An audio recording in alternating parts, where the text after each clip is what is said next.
of the video regarding this topic. DAROGA is, as you know, open access, free of charge, and it's primarily aimed at senior medical students and junior doctors working in obstetrics and gynecology. Part 2 will deal with what are the most appropriate and useful investigations if dealing with a woman presenting with postmenopausal bleeding. What is the management and when should you refer? And we conclude with focusing on one of the main contributors to endometrial cancer, which is the Insulin Like growth factor 1. Then I conclude with about 5 questions, and don't panic, I will give you the answers as well. What are useful investigations? Number 1, transvaginal ultrasound scan. 2, sometimes we use nowadays saline infusion sonogram, SIS. I will pay attention to this as well. However, it's less well researched. Number 2, endometrium biopsy, either in the office or in operating theater. And last but not least, the gold standard is hysteroscopy combined with dilatation of the cervix and curettage of the uterine lining of the endometrium. Transvaginal ultrasound scan is investigation number 1. It's minimal invasive, it's well tolerated, and here we see a diagram. The vaginal probe is in situ, and we can visualize very well the uterus and especially the endometrium to get an impression of the aspect and the thickness of the endometrium. Moreover, we can visualize the ovaries and any other structures in the pelvis. The Australian Cancer Council recommends that if the endometrial thickness, the ET, is less than 5 mm, the chance that this particular woman has endometrial cancer is very low, less than 1%. So the ACC uses an endometrial thickness of less than 5 mm as a cutoff point for further investigations or not. By the way, the mean endometrial thickness in 759 women with endometrial cancer was about 20 mm, so it's far bigger. That was found in a study in the American Journal of Obstetrics and Gynecology in 1995. If you look at women who present with postmenopausal bleeding and endometrial thickness, of course we want to know if the thickness is less than 4 or less than 5, less than 6 mm, how reliable, how good is the test in predicting there is no cancer? How good is the negative predictive value? Here is a very somewhat busy slide, but it shows 5 different publications with 6 different cutoff points hovering between the 4 and the 5 mm. And you can see the negative predictive value of these cutoff points is fantastic. So it really doesn't matter whether you choose less or equal to 5 mm or less and equal to 4 mm. So this seems to be a very good cutoff point. That means the cutoff point is not perfect, but close to perfect, excluding serious pathology. Saline infusion sonography, SIS, also called as Sonohysterography. This is the technique. Transvaginal probe is in situ, is in the vagina. We see the urethra and the bladder. And next to the probe we insert a very small cannula which enables insertion of sterile normal saline on body temperature to be instilled in the uterine cavity. That improves the visualization of any abnormal structure in the cavity. And here I have an example where the black area is the saline and it shows clearly that there is an intrauterine structure, and later it appeared to be a polyp. By the way, I think with usual grayscale transvaginal sonography, this structure could not have been missed, but it shows it improves the detection rate. Endometrial Pipelle. That is one way to obtain a sample of the endometrial lining, to obtain histopathology. The instrument is a very small, 3 mm in diameter, rigid plastic cannula, which has to be inserted through the cervix and advance into the uterine cavity. This procedure can be done in outpatient in your office without local anesthetic, it's quite simple. There's minimal discomfort, somewhat crampy uterine pain, but it subsides very quickly. There's no need to give antibiotics. However, we need to realize we advanced the Pipelle into the uterine cavity and we move it back and forth, but it's blind. We cannot visualize the cavity. Here is a photo of the Pipelle device. This is in the middle the cannula with the centimeter scales here. Here you see a little open tip, and this is the syringe which is connected to the other end of the cannula. By pulling the plunger here, you create a vacuum, and when you move the tip slightly inwards and outwards, that means you will extract some tissue from the uterine cavity. At least that's what you're aiming for. Here you see a model where the cannula is in the uterine cavity. So you could regard this as a mini suction curette, and it allows you to obtain tissue. How reliable is the Pipelle? In a big meta-analysis including 39 studies, which was published in 2000, including almost 8,000 women, the Pipelle appeared the most sensitive of all available devices on the market. The detection rate, which is equal to the sensitivity or the true positive rate for endometrial cancer, was in postmenopausal women 99.6% and in premenopausal women 91% to detect endometrial cancer, so pretty good. The specificity was between 98 and 100%, so it means the true negative rate was also very reliable. However, in less than 5% there was an insufficient or no sample. And sometimes in elderly women, the cervix does not allow even the 3 mm cannula to be passed. So it means you cannot perform the Pipelle in your office. Important, we discussed the endometrial thickness cutoff point in symptomatic women. What if a woman postmenopausal has no symptoms, in particular no postmenopausal bleeding? What cutoff point should we use then? Interesting, this is less well researched and there is still some debate. I would like to share that with you. Here a publication in the Ultrasound Obstetrics and Gynecology Journal in 2004, where they investigated in the incidental finding of a thickened endometrium, and they found that if the endometrial thickness is more than 11 mm, the risk of endometrial cancer is quite high, 6.7%. If, however, the thickness is less or equal to 11 mm, the risk of endometrial cancer is quite low. So they would use the 11 mm as a cutoff point. They state as well in that article, thicker endometrium without risk factors does not automatically warrant further investigations such as hysteroscopy D&C. Quite often we are dealing with innocent, benign endometrial polyps. The Royal College of Obstetrics and Gynecology in London published in a query bank in 2012 that they would recommend a hysteroscopy D&C if the endometrial thickness would be more than 8 mm. If between 8 and 10 mm, well, the clinical judgments need to prevail. We need to realize that a hysteroscopy is quite safe, but not without risk, especially in older, frail women, where sometimes a general anesthetic has to be given and a very stenotic, fibrotic endocervix means it's much more difficult to pass the hysteroscope.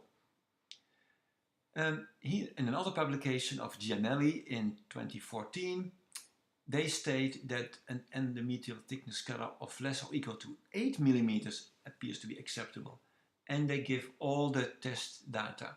Sensitivity 79, specificity 92, positive predicted value 88.5, negative predicted value 85, and last but not least, the so-called receiver operating characteristic curve, hard to pronounce, ROC 0.94. I would like to focus a little bit more on this so-called ROC and area under the curve, because that's a quite important characteristic of a screening or diagnostic test. Here we have an example.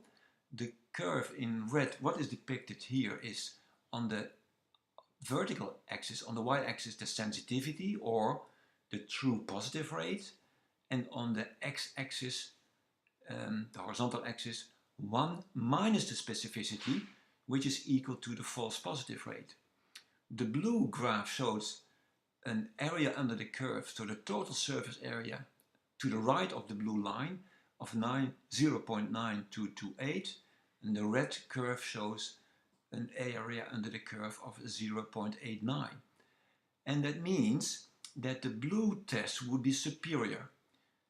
We regard in general an area under the curve, an AUC, between 0.9 and 1.0 as an excellent test. So that refers to the previous article where the cutoff point of 8 millimeter endometrial thickness in asymptomatic women performed quite well. So now I would like to continue with what we mentioned a few times, hysteroscopy D&C, endometrial biopsy. We see here a diagram of the hysteroscopy, a rigid hysteroscope, a rigid scope with a lens with a 30-degree angle is inserted through the cervix. That can be quite challenging when the uterus is very much anteverted, such here. So usually we put a tenaculum on the anterior lip of the cervix to stretch the uterus a little bit and to gently advance the scope. Whilst we do that, we instill normal saline, sterile normal saline, to create distension, because in principle the uterine cavity is a virtual cavity. So with the normal saline we blow very gentle the walls apart and we create a space, a cavity in which we can look. The beauty is we can visualize the cavity quite well, and we can take, if need be, directed biopsies, or we do a curette, which is like a scraping of the endometrial lining, and if we found, for instance, polyps, we can remove them quite easily if we dilate the cervix up a little bit further. The dilatation and curettage. Here we see a diagram once more. Speculum is inserted. The lady is in lithotomy position. This procedure can be done under a paracervical block quite well. Quite often a general anesthetic is not necessary, or at least it could give her IV sedation. That works quite well. We connect usually a tenaculum to the anterior lip of the cervix to stretch the uterus out of the anteverted or retroverted position, and here we see the process of the cervix being dilated. A cylindrical instrument is passed of 3 millimeters first, next 4 millimeters, and so forth. So very gradually, millimeter by millimeter, we dilate the internal os of the cervix. If that's the case, we can pass a curette. A curette is no more than a little spoon, a little open spoon, which can be advanced in the uterine cavity and produces a little stripe of endometrial lining, which we can send off for histopathology. The D&C in itself, the curettage, is blind, but if we have visualized the cavity beforehand, we can direct our curette to the area where we are concerned, or we can rescope to make sure that we removed the area of interest, the tissue of interest. Let me show you a few pictures of hysteroscopy. Here we are inside the uterine cavity. The cavity is filled with normal saline, hence it's quite nicely visible. In the background, a normal endometrium, and here we see protruding a sessile polyp, an endometrial polyp, which is quite common in postmenopausal women. Most of them are benign. Here we have another structure in the uterine cavity, hysteroscopic picture. This is a structure which is a little bit vascular, but you can see it's well rounded, it feels firm, and this is a typical picture of a submucous fibroid, a fibroid protruding in the uterine cavity. This fibroid has also had a stalk and could be removed quite easily. Next, a picture where you see very lush tissue, and you see here plumes of blood. This is, when we send this off for histopathology, did appear to be hyperplasia and some polyps. Another picture is where we see quite white and vascular tissue, and it has no very clear defined structure. This appeared to be a case of a well-differentiated endometrial cancer. Another hysteroscopic picture. Now we zoomed in. Do you have an idea what we're looking at? Well, this is physiology. This is a close look at the beginning of the uterine tube. Here is where we see the endosalpinx. This is the endometrial lining. So this is purely physiological. This is the view you would like to obtain if you would perform an hysteroscopic sterilization. But that's not the topic of today, so I'll limit myself. Okay, hysteroscopy D&C, if risk factors are present for endometrial cancer. If a symptomatic woman has an endometrial thickness of more than 4 millimeters, if an asymptomatic woman would have an endometrial thickness of more than 9 millimeters, we would consider that. If my transvaginal ultrasound scan and Pipelle are ambiguous, not clear, and important, if the ultrasound scan would show that the endometrial lining is irregular in shape. And of course, very important, if a woman has ongoing symptoms such as postmenopausal bleeding. In any case, postmenopausal bleeding assessment is never autopilot. It's not straight away book her for an hysteroscopy D&C. That would be somewhat traditional. Let me express myself very gentle. Consider the risk factors, of course, and you have to realize, consider risk of the procedure as well. Even in experienced hand, a uterine perforation can occur. In inexperienced hand, a uterine perforation can sometimes result in bowel perforation. So weigh the benefits and the risk and look at the individual woman in front of you. Well, being a good doctor is really a fascinating balancing act. Here is a flowchart as published by the Australian Cancer Council. The top panel shows the flowchart for GPs, when to refer, how to assess and when to refer a woman presenting with postmenopausal bleeding. The middle panel is a recommendation for gynecologists, and the lower panel, where you see the yellow label, is what a gynecologist is supposed to do. But let's be careful. This is one of the many examples you could find on the internet. But please do never be as rigid as our hysteroscopes. Let me digress a little bit and talk about Insulin Like growth factor 1, IGF-1. IGF-1 is a polypeptide, so a protein type hormone. Its primary action is mediated by binding to specific IGF receptors, and they are present on many cells in our body and in many tissues. What is important, that IGF-1 is one of the most potent natural activators of the AKT signaling pathway, a stimulator of cell growth and a potent inhibitor of programmed cell death. And if this occurs, this lays the foundation for malignant degeneration and cancer growth. IGF-1 can also regulate cell growth and development, as well as cellular DNA synthesis.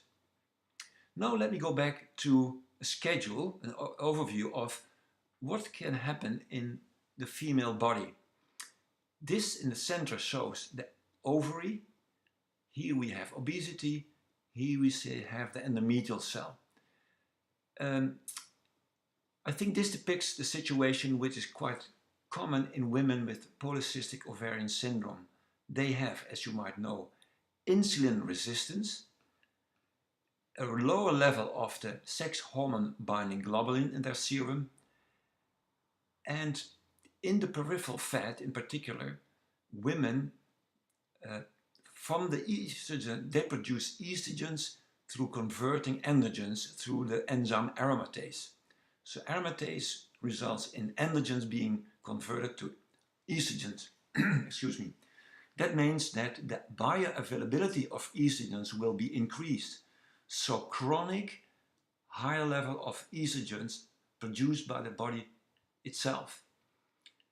Chronic anovulation, as is quite often the case in PCOS women, means there is no counteraction of progesterone. These estrogens stimulate the IGF-1 in the endometrial cells, and that becomes bioactive. And that's a major contributor, a stimulant of endometrial cancer. So this diagram explains that unopposed estrogens in obese women or women with PCOS can result in overstimulation of the endometrium, which usually first will be hyperplasia, next step will be atypical hyperplasia, complex atypical hyperplasia, and eventually endometrial cancer. So this is the underlying mechanism. And I trust you understand that I would like to digress. It's important to understand the background. To conclude this video, I would like to ask a few questions. This is a question to check your short memory. What is the average endometrial thickness in postmenopausal women with endometrial cancer? Well, the answer is 20 millimeters. 4 more questions. What is the average age of a woman diagnosed with endometrial cancer? 2. What is the chance of a 60-year-old woman with postmenopausal bleeding of being diagnosed with endometrial cancer? 3. Same question, but now she's 10 years older. 4. What is the chance of a 60-year-old on combined hormone replacement therapy with postmenopausal bleeding to have endometrial cancer? Personally, I don't like these questions to learn them by heart, but I'm sorry, those questions might be in your exam. Here are the answers. 60 years is the average, the median age. Compare that to cervical cancer, which is 52. 10% chance for a 60-year-old. 70-year-old with PMB might have 15 to 20% chance, and that chance is reduced considerably if the woman has been on combined hormone replacement therapy. Here is another useful source you might want to consider. In conclusion, we all know that postmenopausal bleeding is endometrial cancer until proven otherwise. However, I trust that you feel somewhat enlightened beyond the above black and white statement. That concludes our 2 videos about postmenopausal bleeding, diagnosis and management. Thank you.